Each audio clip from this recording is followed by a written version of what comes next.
My name is James Hughes. I'm 69 years old right now, and my interest in hockey is, let's put it this way, I consider it, out of all the sports that I know of, I consider it to be the most entertaining spectator sport, for sure.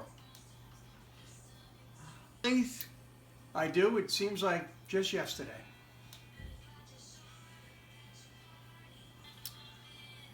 Well, at the time, there were certainly international things going on in the world that, being only at the time probably just about 30 years old, I don't think I fully understood. But one thing you did understand was that this American men's hockey team was considered a vast underdog to the professional Russian hockey team, and very few people gave it a chance of even competing with the Russian team. I mean, this team had lost, I think 2 weeks prior, they'd lost an exhibition game to the Soviet team by the score of 10-3 at Madison Square Garden. So, but when the end result came in, I and most people I knew felt a tremendous amount of initially disbelief, and then real patriotism, almost feeling that you had slain the Russian bear. The little guy had slain the Russian bear. So that feeling was very pervasive amongst family and friends of mine.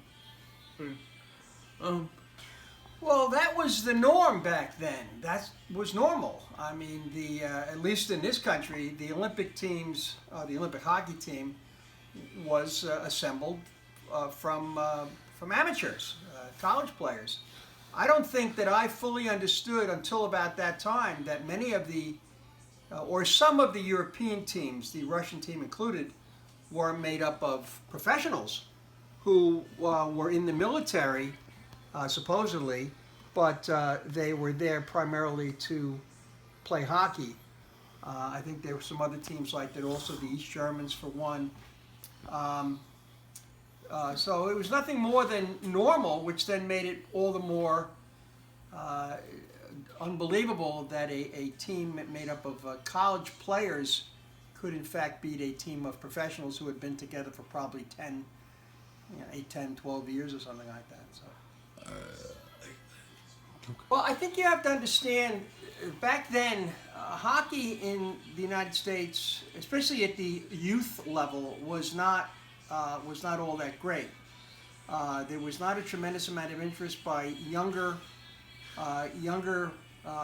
males and females.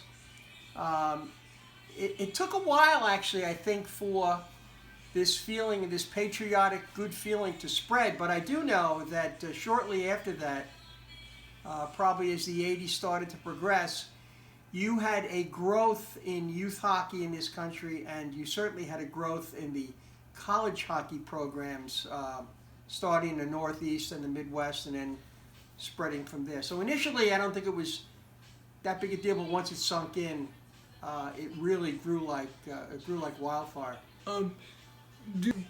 Yes, I absolutely do. Going forward? Yes, I absolutely do. I mean, I was almost 30 then, so I was too old to be affected to the extent that I would want to begin playing the sport. However, I do know through my own younger brothers and friends of theirs and whatnot that the effect was tremendous. And as I said, youth programs began to grow after that. More young boys were absolutely smitten by the dream of doing the same thing as they got older, and there's no doubt that that was the springboard, in my mind, to the growth of hockey in this country.